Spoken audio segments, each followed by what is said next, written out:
தமிழ் உறவுகளே,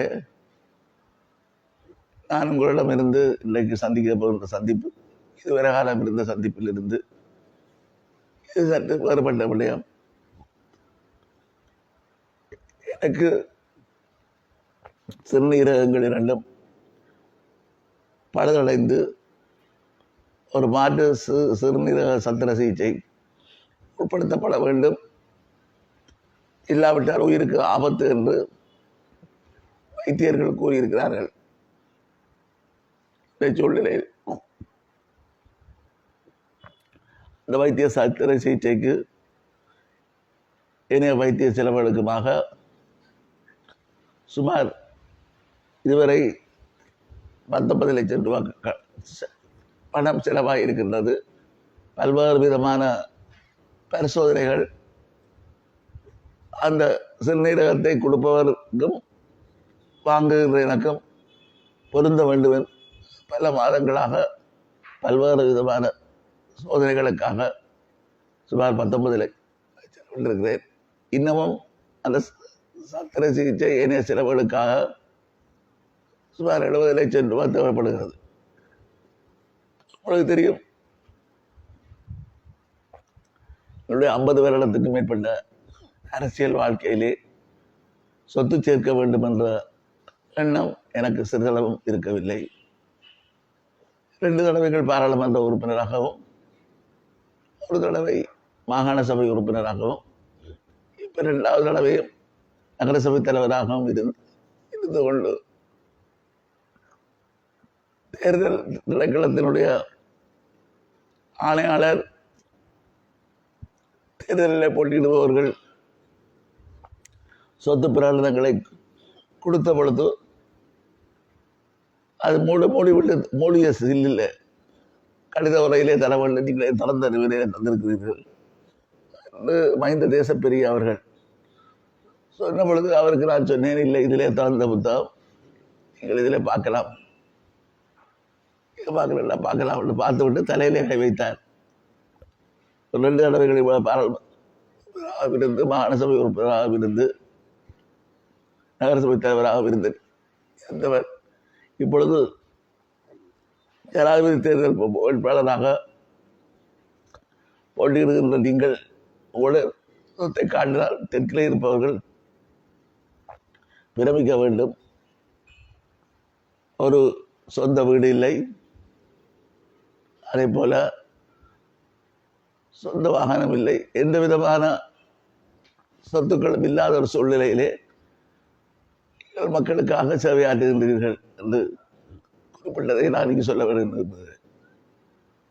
அவை இவ்வாறான சூழ்நிலையிலே இவ்வளவு பெரிய பெருந்தொகையை என்னுடைய உறவினர்களோ நண்பர்களோ தனித்து செலவழிப்பதிலே சேர்ப்பதிலே சிரமங்கள் இருக்கின்றன. ஆகவேதான் அது ஒரு திறந்த புத்தகம் போல திறந்த ஒரு அழைப்பை நான் விடுகின்றேன். இப்பொழுது கூட வெளிநாட்டில் இருந்து வந்த ஒரு நண்பர் என்னை சந்தித்து கட்டாயப்படுத்தி தான் 5 லட்சம் ரூபாய் தருவதாகவும் மற்றவர்களிடம் பணத்தை திரண்டுகள் தேவைப்பட்டால் நான் மேலதிகமாகவும் தருவதாகவும் கூறிய அடிப்படையிலே தான் இந்த ஊடக சந்திப்பை நடத்துகின்றேன். இன்னொன்று, அந்த 19 லட்சம் ரூபாயே வெளிநாட்டிலே இருந்த மனித உரிமை ஆர்வலராக இருந்த மறைந்த நீதவான் தம்பித்துரை அவர்களுடைய மகன் அவர்கள் ஒரு உணர்வாளர், ஈழத்தமிழர்களுடைய பிரச்சனையிலே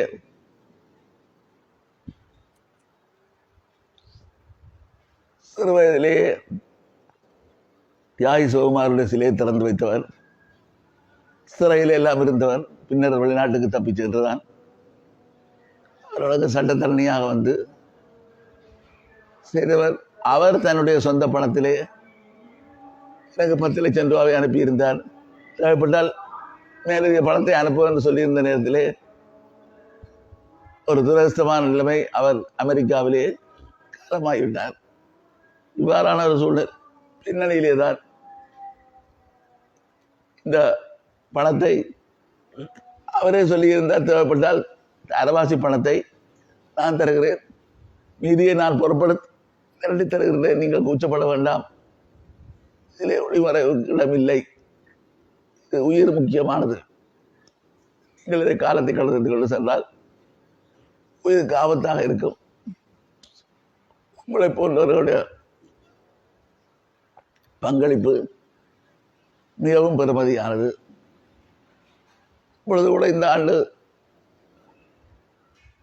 வட்டுக்கோட்டை தீர்மானம் எடுக்கப்பட்டு 50 வருடங்கள் நினைவு கூறப்படுகின்ற நேரத்திலே அந்த வட்டுக்கோட்டை தீர்மான மாநாட்டிலே கலந்து கொண்டவர் என்ற வகையிலே 50 வருடத்துக்கு முன்னர் 1976ஆம் ஆண்டு மே மாதம் 14ஆம் தேதி அதிலே ஒரு பேராளராக 150 பேராளர்களே ஒருவராக கலந்து கொள்ளவர் என்ற வகை மிகச் சொற்பனவர்கள்தான் அவர்கள் இன்னமும் அரசியலில் இருந்து கொண்டிருக்கிறார்கள்.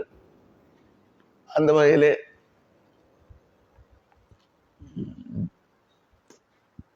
என்னுடைய பங்களிப்பு விடுதலை போராட்டத்திலே சிவாஜிலிங்கம் என்றால் தெரியாதவர்கள் பெருமளவிலே இருக்க முடியாது என்ற அளவுக்கு நான் முடிந்த அளவுக்கு அர்ப்பணிப்பாக நான் என்னுடைய சேவையை ஆற்றி இருக்கின்றேன். ஆகவே நான் உங்களிடமிருந்து மிகவும் உரிமையுடன் மன்றாண்டமாக கேட்டுக்கொள்வது, உங்களால் முடிந்த பணத்தை, அது 50,000 இருக்கலாம், 25,000 இருக்கலாம், 1,00,000 இருக்கலாம், எனது வங்கி கணக்கு இலக்கம் இலங்கை வங்கி கணக்கு இலக்கம் 77 46 88 பம்பலப்பட்டி கிளை, இந்த இலக்கத்துக்கு நீங்கள் அனுப்பி வைத்தால் இந்த சத்திர சிகிச்சையை பூரணப்படுத்தி சுகமடைந்து வெளியேற முடியும். ஆகவே இந்த பொருந்துகின்றது என்பது நீண்ட கால போராட்டத்திலே தான் பலருக்கு சாத்தியமாக இருந்தது. அந்த வகையில் தான் எனக்கும் எத்தனையோ பேருடைய பொருந்து சிறுநீரகங்களை பொருத்தி பார்த்து இப்பொழுது பொருந்தி எல்லாத்துக்குமான ஒரு உத்தரவை வைத்தியர்கள் பிறப்பித்திருக்கிறார்கள். அவர்கள் இந்த சத்திர சிகிச்சைக்கு ஆயத்தமாக இருக்கிறார்கள். பணம் தான் தொழில் பிரச்சனை. பணத்தை விரைவிலே கொடுக்காவிட்டால் காலப்போக்கிலே இது என்ன வடிவ எடுக்கும் என்று சொல்ல முடியாது. ஆகவே நீங்கள் உங்கள் எல்லாருடைய அன்பானவர்களை நான் பார்த்து கேட்பது, உங்களால் முடிந்ததை இதை அனுப்பி வைப்பீர்களாக இருந்தால் நான் மிகவும் நன்றியுடையவனாக இருப்பேன். இறுதி மூச்சு வரை தமிழீழ மண்ணுக்காக, தமிழீழ மக்களுக்காக போராடி உயிரை விடுகின்ற பொழுதும் போராடி கொண்டிருந்த நேரத்திலே தான் உயிர் பிரிந்தது சொல்கின்ற அளவுக்கு என்னுடைய போராட்டத்திலே நான் செயற்படுவேன் என்ற உறுதியோடு இந்த வேண்டுகோளை எல்லோரிடமும் வைக்க விரும்புகின்றேன்.